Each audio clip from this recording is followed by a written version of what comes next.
श्रीमद् भगवत गीता यथारूप अध्याय 1 अर्जुन विषादयोग। धृतराष्ट्र उवाच धर्मक्षेत्रे कुरुक्षेत्रे समवेतायुत्सवः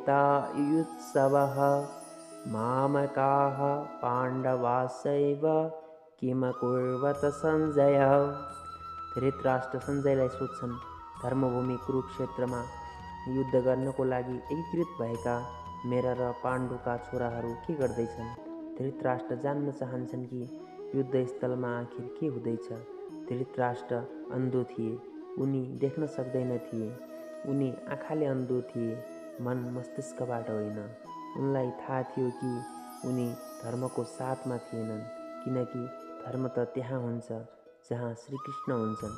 आफ्नो सन्तान मोहमा उनले शान्तिको ठाउँमा युद्धलाई चुनेका थिए, तर उनी जान्दथे कि यो युद्ध जित्न सजिलो छैन।